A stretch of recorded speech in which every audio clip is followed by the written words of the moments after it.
예, 반갑습니다. 자, 이번 시간에는 여러분들이 민간경비원을 기본서를 기반으로 해서 학습한 내용들을 전체적으로 요약하는 강의입니다. 그렇기 때문에 핵심적인 내용을 중심으로 해서 빠르게 진도가 나가면서 여러분들이 내용들을 한꺼번에 다시 한번 회상을 해서 정리하는 그런 시간을 가지도록 하겠습니다. 먼저 1장 우리 민간경비의 개설에 대해서 한번 살펴보도록 하겠습니다. 우리 경비라는 개념이 나옵니다. 우리 경비라는 단어가 나오면 항상 제가 여러분들한테 빠라바라방 세 가지를 외워두시라고 했어요.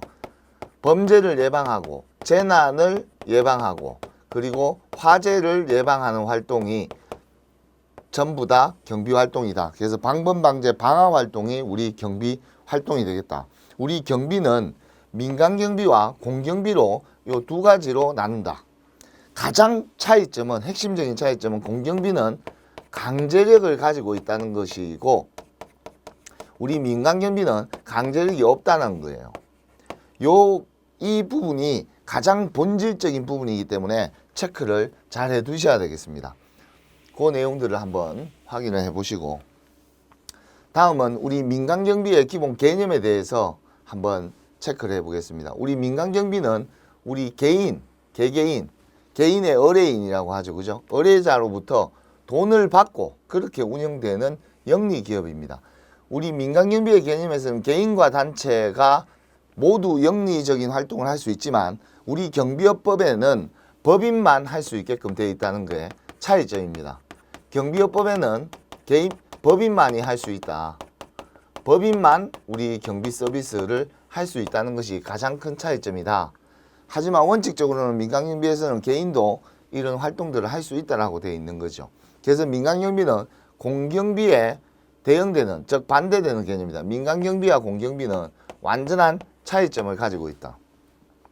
민간경비의 활동 영역은 자체경비도 포함된다. 자체경비, 예를 들어서 자체적으로 아파트나 이런 데서 직영으로 경비원들을 고용을 해서 운영하는 이런 경비들도 전부 다 민간경비의 영역에 포함이 된다는 사실. 그리고 우리 민간경비는 각 국가들마다 발전사에 따라서 차이가 있다. 역사가 발전사에 따라서 차이점이 뚜렷하게 존재한다. 일종의 문화적 차이라고 볼 수가 있습니다. 그래서 형식적 의미의 민간경비와 실질적 의미의 민간경비에도 차이가 있다. 형식적 의미에는 형식이 있기 때문에 서식이나 형태가 있다라고 해서 실제 실정법에 명시된 내용만 우리 민간경비의 영역으로 봅니다. 쉽게 얘기하면 여기서 실정법이란 경비업법을 얘기하는 것이죠. 실질적인 민간경비는 방범방제 방화 활동을 하는 모든 경비 활동들을 우리는 실질적 의미의 민간경비라고 이야기합니다. 그래서 실질적 의미의 민간경비와는 경비의 개념에서는 민간경비와 공경비는 동일한 걸로 볼 수가 있는 거죠. 활동 자체가. 방범방제 방화 활동을 펼치는 것은 일반적으로 공경비에서도 같은 추구점을 가지고 있지만 형식적인 민간경비에서는 뚜렷하게 민간경비와 공경비가 차이점이 있는 거죠. 그런 개념들을 한번 정리를 하시기 바랍니다. 다음은 협의의 민간경비와 광의의 민간경비. 협의는 개념이 좁다라는 뜻이에요. 개념이 좁기 때문에 주로 방범활동에만 초점을 두고 있는 게 협의, 좁은 의미의 민간경비고 광의, 넓은 의미의 민간경비는 방범방제 방화활동을 다 포괄하는 개념이다. 방범방제 방화활동을 다 포괄하는 개념이다. 그래서 여기에서 방범만 초점을 두게 되면 협의, 광의는 넓으니까 방제 방화까지도 다 포함을 시키면 광의, 이렇게 이제 개념을 구분할 수가 있겠습니다. 다음은 형식적 의미의 민간경비. 방금 제가 설명을 했습니다. 실정법에 명시한 내용. 그래서 이런 것들은 공경비와 명확하게 차이점이 드러나고 있는 거죠. 하지만 실질적으로는 우리 공경비와 유사하죠. 모든 활동들, 방범방제 방화 활동들, 어떤 개인의 생명이나 신체, 재산을 보호하는 정보보호, 사이버 보안도 전부 다 포함되는 개념으로 공경비와의 개념상의 차이가 거의 없다. 이런 것들이 핵심적인 포인트다. 이렇게 정리를 해 두시기 바랍니다. 다음은 민간경비의 주체입니다. 그죠? 고객으로부터 보수를 받고 활동하는 내용들 설명을 드렸고, 우리 경비업법에는 원래는 우리 민간경비원은 자연인뿐만 아니라 법인도 할 수 있는데, 우리 경비업법에는 법인만 할 수 있게끔 그렇게 명시가 되어 있다는 사실 한 번 더 체크를 해 두시고, 우리 민간경비원의 신분은 항상 민간인 신분을 가졌습니다. 절대 준공무원 이런 표현들은 존재하지 않습니다. 우리 일반인들이 쓰는 표현이지 실제로는 그런 표현은 존재하지 않다. 그리고 고객으로부터 돈을 받고 그렇게 활동을 펼치는 거죠. 그래서 그 생명과 재산을 보호하는 그런 활동들이 우리 공공성이 있는 거죠. 우리 민간경비도 공공성을 가지고 있습니다. 공공성을 가지고 있어요. 대중성, 공공성을 가지고 있죠. 그런 내용들을 한번 정리를 한번 해봤고, 민간경비의 주요 임무에는 가장 핵심적인 업무가 바로 범죄 예방 업무, 방범 활동이 되겠습니다. 이것이 가장 중요한 업무라고 체크를 했죠. 그 다음 질서 유지 업무는 건물이나 행사장에 질서하는 거. 무질서가 되면 사고가 발생, 안전사고가 발생될 여지가 상당히 크죠. 그리고 위험 방지 임무, 위험이 발생될 수 있는 것들을 전부 다 예방하는 사전적인 어떤 활동이죠. 그죠? 사전적 예방 활동들을 우리는 그 위험 방지 업무에 포함을 시키고, 우리 경비 업무는 총 5가지로 볼 수 있습니다. 시호, 신기특. 이렇게 외우시라고 했어요. 시호, 신기특. 그래서 시설경비, 호송경비, 신변보호, 기계경비, 특수경비가 있는데, 시설경비는 장소적 개념이에요. 그죠? 특정 장소에서 경비를 이제 상주해서 이렇게 하는 것이고, 호송경비는 항상 운반 중, 뭐를 운반하죠? 그 현상금이 걸려있는 유물을 운반한다라고 했죠. 그죠? 유물을. 그래서 현금, 상품, 귀금속, 유가증권, 그리고 기타 물건들을 운반하는 개념이에요. 운반하는 거. 이동의 개념이 들어가야 됩니다. 신변보호 업무는 개인의 어떤 위해 요소, 신체를 보호하는 거죠. 그죠? 신체를 보호하는. 실제 이제 경호라는 개념보다는 조금 넓은 개념이라고 볼 수 있겠습니다. 그리고 기계경비는 경비 대상 시설 밖에서, 경비 대상 시설 그 바깥쪽에서 출동하는 개념이에요. 외에서 그 대응하는 개념이죠. 바깥에서 경비 대상 시설로 이렇게 출동하는 개념을 관제센터가 있어야 되는 거죠. 그래서 관제센터. 특수경비원은 시설경비하고 똑같지만 특수경비원은 장소가 어떻다? 특수하다. 어떤 장소냐? 국가 중요시설이다. 이런 장소적 특이점 때문에 우리가 차이점을 두고 있는 겁니다. 그래서 그런 내용들을 한번 정리를 하고 가시기 바랍니다. 우리 민간경비의 특징은 우리 영리성이 가장 큰 특징이죠. 그죠? 돈을 벌기 위해서 하는 거고, 하지만 우리 공공성이 있다라고 했죠. 그죠? 공공성이 있다. 그리고 방범, 방제, 방화, 특히 범죄를 예방하는 활동이 가장 공공성이 강한 그런 활동이다라고 볼 수가 있는 거죠. 그리고 질서 유지, 위험 방지, 이거는 이제 앞에서 했던 내용들이고, 특정 고객으로부터 의뢰를 받아야 된다. 그리고 어떤 개인의 신체나 어떤 재산을 보호하는데 초점을 두고 있고, 이런 활동들은 전부 다 사전 예방적인 활동이다. 그리고 공경비에 비해서 한정된 권한과 제약을 받는다는 말은 강제력이 없기 때문에 그렇다. 일반 경비원의 민간경비원의 신분은 민간인이고 일반인과 법적 지위가 같다. 이렇게 우리가 볼 수가 있습니다. 그리고 우리 공경비와 유사한 측면들도 훨씬 더 있을 수 있죠. 방범이나 이런 활동들은 유사하죠. 현재 우리나라는 경찰관 신분을 가진 민간경비원은 존재하지 않습니다. 그 이유는 경찰관은 겸직이 불가능하게 되어 있습니다. 그리고 민간경비 조직화 관련해서 민간경비원은 항상 위험성에 노출이 되어 있고요. 어떤 상황이 돌발적으로 생길 수도 있습니다. 그리고 어떤 사건 사고가 발생되었을 때 빠르게 기동성 있게 대응을 해야 되고, 조직성을 갖추어서 그렇게 대응을 해야 될 그런 필요성이 있는 것이죠. 그리고 우리 민간경비는 결국은 경찰의 다양한 활동들을 보충하고 보조하면서 그런 활동들을 이제 수행을 하게 됩니다. 그래서 우리 민간경비의 역할이 과거에 비해서 점점 중요해지고 훨씬 더 경제가 발전할수록 민간경비의 시장의 규모는 확대되고 있는 이런 상황이라고 볼 수가 있습니다. 민간경비 서비스의 특징과 관련돼서 특정 고객 한정 이런 것들은 다 설명을 드릴 거고요. 우리 계약관계가 법적 근거가 되는 거죠. 민간경비의 우리 법적 근거가 계약에 의해서다. 도급계약이죠. 근거. 계약에 의해서 의뢰인으로부터 체결된 계약에 의해서 하는 것이고 주사무소 소재지를 관할하는 시도경찰청장에게 허가를 받아야 된다. 이게 원래는 광역급이에요. 광역급. 광역. 그래서 도경, 시경 이런 경찰청장에게 그 허가권이 있다. 이렇게 볼 수 있습니다. 경찰청장이 아니라 시도경찰청장입니다. 자치경찰제로 들어오면서 여기 이름이 지방경찰청장이라는 이름에서 시도경찰청장으로 이렇게 이름이 변경됐다는 사실을 숙지하시기 바랍니다.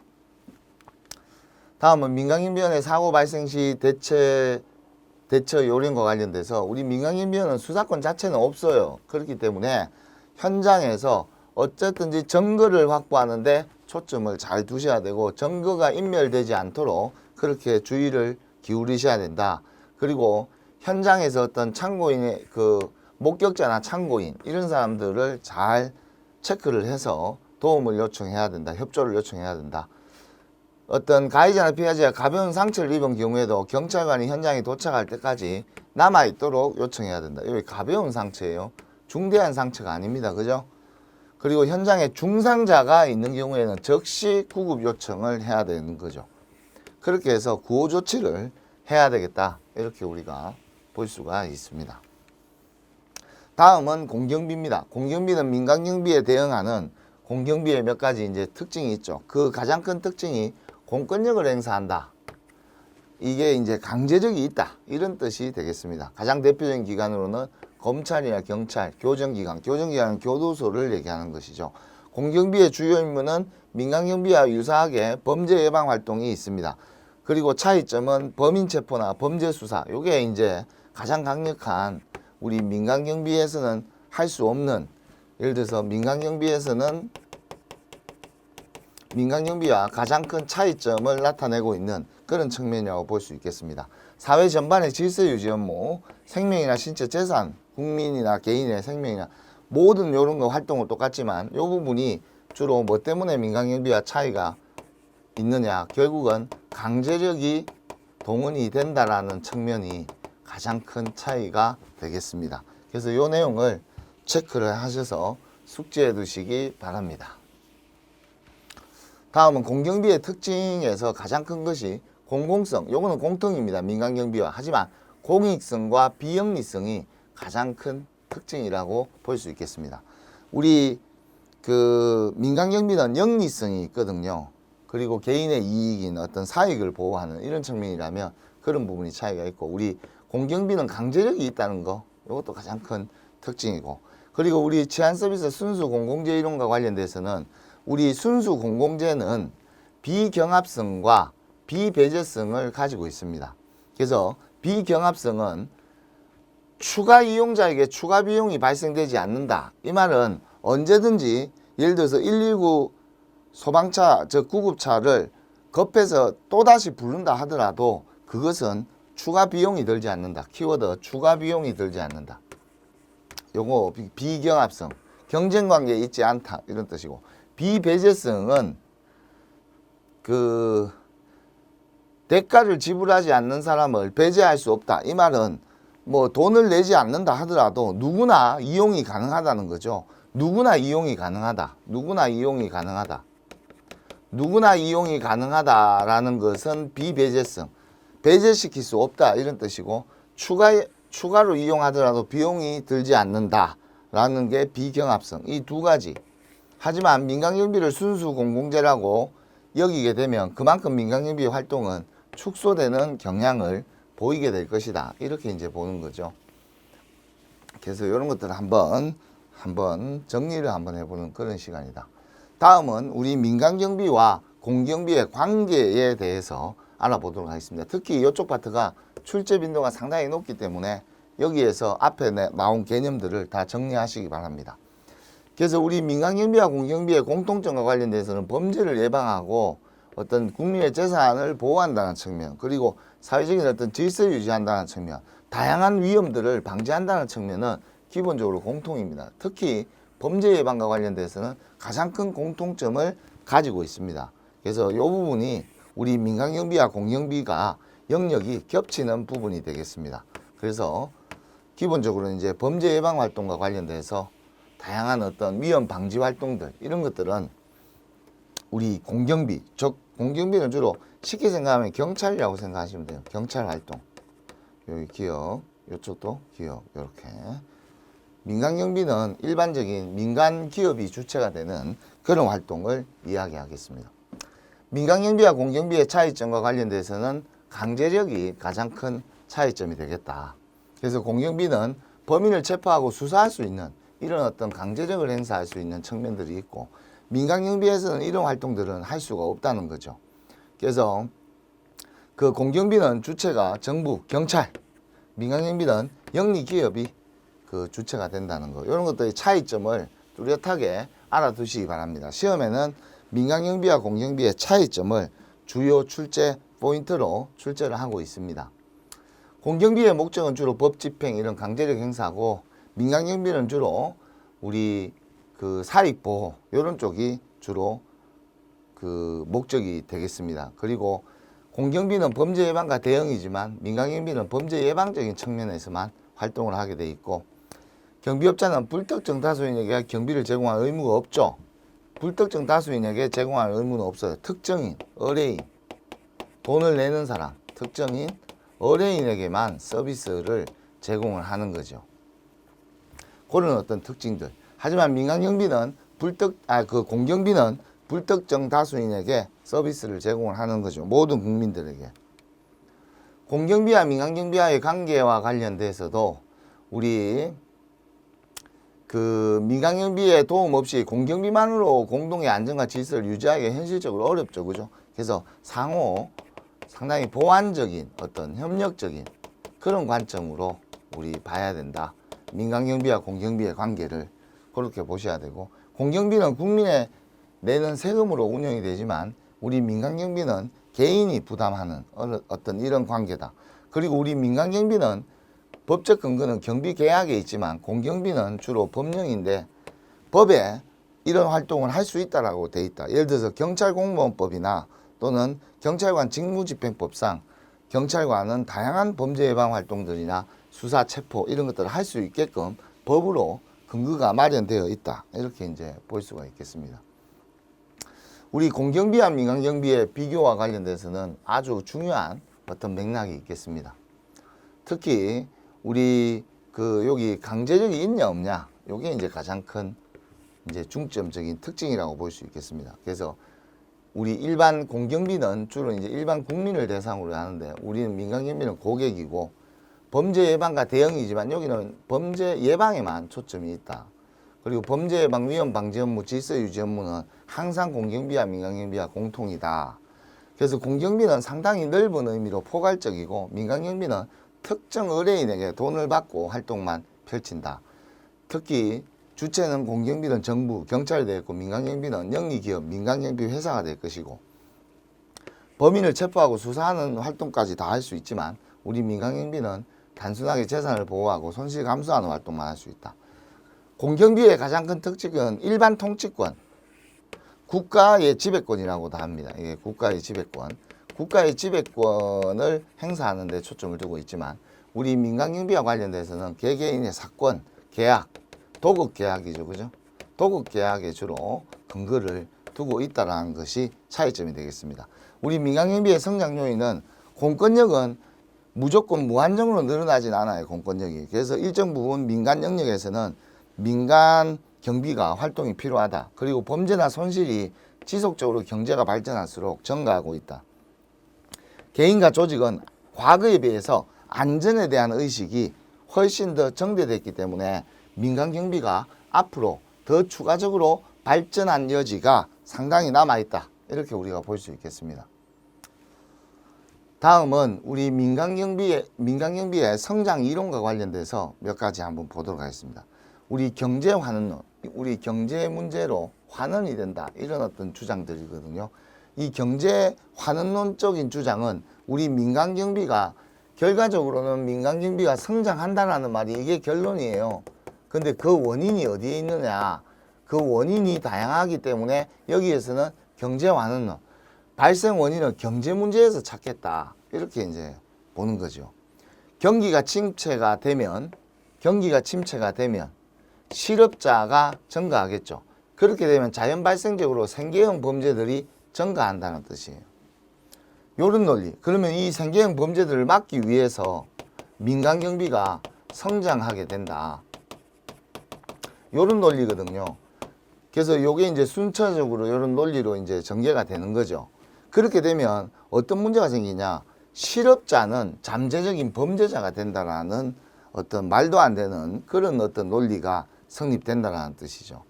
그래서 범죄의 증가 원인은 실업자의 증가에서 찾으려고 하고 있다.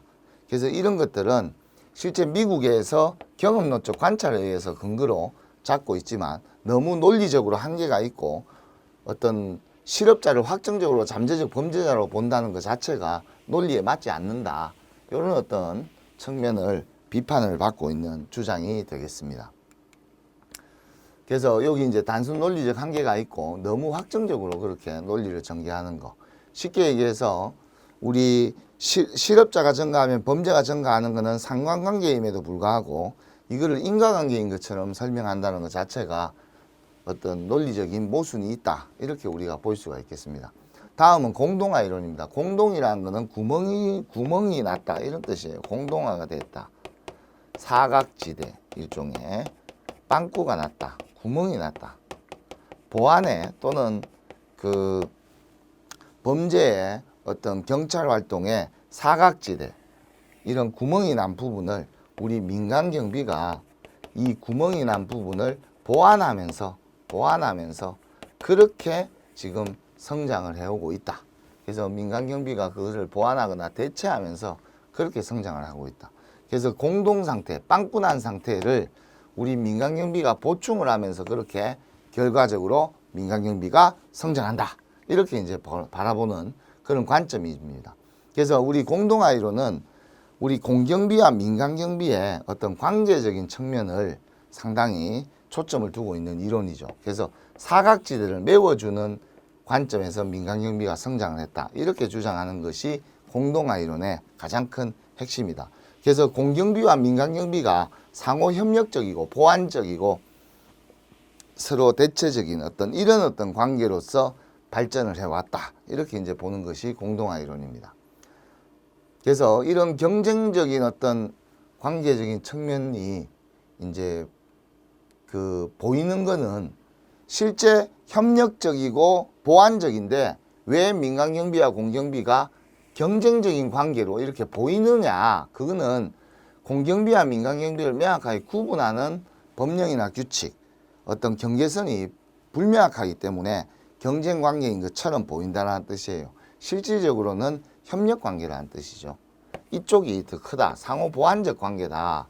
그래서 상호 보완적이고 협조적이고 역할 분담적인 관계, 이 부분이 우리 공경비와 민간경비의 실질적인 관계고 공동화 이론은 여기에 초점을 두고 있다. 이렇게 우리가 볼 수가 있겠습니다. 그런 내용들을 한번 정리를 하시고 다음은 프리벨의 이익집단 이론입니다. 이익집단 이론은 그냥 내버려 두면 보호받지 못한 재산을 우리 민간경비가 보호하면서 스스로 성장했다. 스스로 팽창했다. 스스로 팽창하면서 즉 성장했다. 그래서 민간경비가 하나의 독립된 주체로서 인식을 하고 있는 것이죠. 프리벨의 이익집단 이론은. 그래서 여기 보면 규모를 팽창시키면서 스스로 성장을 했다. 이렇게 이제 주장을 하고 있는 거죠. 그래서 우리 공동화 이론은 기존에 우리 민간경비와 공경비의 관계에 초점을 많이 두고 있는 이론이라면 이익집단 이론은 하나의 독립적인 어떤 행위자로서 민간경비가 하나의 독립된 주체로서 스스로 민간경비 스스로 이렇게 성장을 했다는 점이 우리 공동화 이론과 어떤 차이점을 가지고 있는 그런 특징을 가지고 있다. 이렇게 우리가 볼 수가 있습니다. 다음은 수익자 부담 이론입니다. 우리 자본주의 시장 경제 체제에서는 기본 원칙이 수익자 부담이죠. 수익을 보는 사람이 그 비용을 부담해야 된다. 이런 어떤 주장을 하는 것입니다. 그래서 경찰은 모든 국민이 세금을 내 가지고 운용을 하기 때문에 어떤 공공부문, 쉽게 얘기해서 전반적인 체제 수호, 어떤 이런 쪽으로 동원이 돼야지 개인적인 어떤 사익을 보호하는데 동원이 되어서는 안 된다라고 이제 주장을 하는 거죠. 그래서 경찰은 공권력은 거시적인 측면에서 체제 수요 등에서 이 동원이 돼야 되고, 개인의 어떤 개개인의 차원의 집단이나 조직의 어떤 안전과 보호는 개인이 부담을 해야 된다, 이런 뜻이에요. 미시적인 관점. 이 미시적인 측면, 개인이나 집단의 어떤 그 보호를 위해서는 경찰력이 동원되어서는 안 되고 개인이 다 민간 경비로 부담을 해서 동원을 해야 된다라는 주장의 입장이 우리 수익자 부담 이론의 핵심적인 측면이다, 이렇게 우리가 볼 수가 있겠습니다. 그래서 개인이나 단체 영리사업에 무제한으로 동원되어서는 안 된다, 이 말은 거시적인 측면에서 체제 수호를 위해서만 동원이 돼야 되고, 미시적인 측면에서는 우리 민간 경비가 그렇게 담당을 해야 된다라고 해서 우리 수익자 부담 이론은 거시적 측면과 미시적 측면, 즉 이원화, 경비를 이원화해서 바라보고 있다, 이런 것이 가장 큰 특징이다, 이렇게 우리 볼 수 있겠고, 우리 마지막으로 민영화 이론을 들 수가 있습니다. 민영화 이론은 정부의 역할을 줄인다라는 측면, 이게 이제 작은 정부를 지향한다는 뜻이죠. 그래서 이런 부분을 민간에다가 대폭 이양을 시킨다, 이렇게 볼 수 있습니다. 권한을 넘긴다라는 뜻이죠. 특히 범죄 예방 활동이나 사전 예방 활동, 이런 범죄 예방 활동들을 민간 영역에게 대폭 넘기게 되면 행정의 효율성이 나타나게 되겠죠. 정부의 어떤 효율성, 그래서 비용 절감, 상대적으로 예산을 좀 줄일 수가 있다, 비용 절감 효과가 있다, 이런 측면에서 이제 제기가 된 거죠. 그래서 우리 민영화 이론은 1980년대 이후 복지국가 이념에 대한 반성, 국가가 모든 것을 이걸 부담을 하게 되면 너무 재정 소요가 크죠. 그렇기 때문에 국가가 이걸 다 한다는 것은 비효율적이다.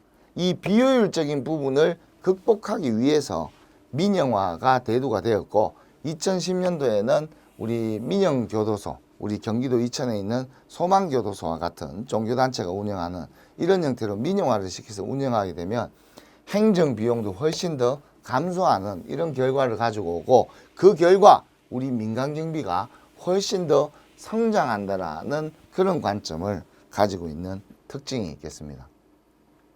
그래서 민영화 이론이 활성화되는 이유는 어떤 이런 비효율적인 어떤 자원 낭비를 초래하는 것을 줄이고 오히려 민간 경비를 성장시킬 수 있는 어떤 민간 활동의 활성화를 도울 수 있고, 정부는 예산을 절감하고 우리 또 민간 경비는 활성화된다는 그런 두 마리 토끼를 한꺼번에 잡을 수 있는 이론이기 때문에 그런 관점에서 상당히 주목을 받고 있는 그런 측면이 있다라고 얘기를 하는 부분이 되겠습니다.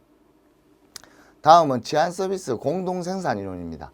이 치안 서비스 공동생산 이론은 우리 치안은 경찰만 담당하는 것이 아니라 민간 경비에서도 공동으로 참여를 해서 독립된 주체로서, 양쪽이 다 수평적인 독립된 주체로서 그렇게 참여를 한다, 민간 영역이.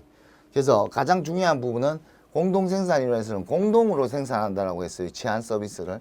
여기 생산이라는 것은 치안 서비스를 생산하는 거거든요. 공동으로 치안 서비스를 생산한다는 이론이 그 치안 서비스 공동 생산 이론이 되겠습니다. 우리 민간 경비의 영역이 보조적 차원이 아니라 주체적으로 그렇게 참여를 한다는 것, 이것이 민간이 능동적으로 그렇게 참여를 한다는 것, 이런 부분이 주체적으로 능동적으로 참여한다는 부분이 경찰과 동등하게 그렇게 그 치안 서비스를 생산해낸다라는 주장이 되겠습니다. 그렇게 해서 협력을 훨씬 더 가속화해야 된다, 그렇게 이제 주장하는 내용들이 그 치안 서비스 공동 생산 이론이 되겠습니다. 그래서 우리가 지금 전체적으로 1장에서 어떤 내용들을 살펴봤냐, 민간 경비와 공경비의 어떤 그 특징들을 살펴봤고 민간경비와 공경비의 관계적인 측면들을 살펴봤고 그리고 우리 민간경비의 성장을 할 수 있는 기본적으로 민간경비가 성장하는 이유, 원인을 설명하는 다양한 이론들에 대해서 한번 살펴봤습니다. 그 이론적인 특징들 이런 것들을 우리가 주의 깊게 살펴봐서 그 시험 문제에 나왔을 때 정답률을 높일 수 있는 그런 활동들을 펼쳐봤습니다. 다음 시간에는 우리 세계 각국의 우리 민간경비의 어떤 변천사나 이런 것들을 통해서 각국의 민간경비가 어떻게 차이를 나타내고 있는가 이런 부분에 대해서 한번 살펴보도록 하겠습니다. 네, 감사합니다.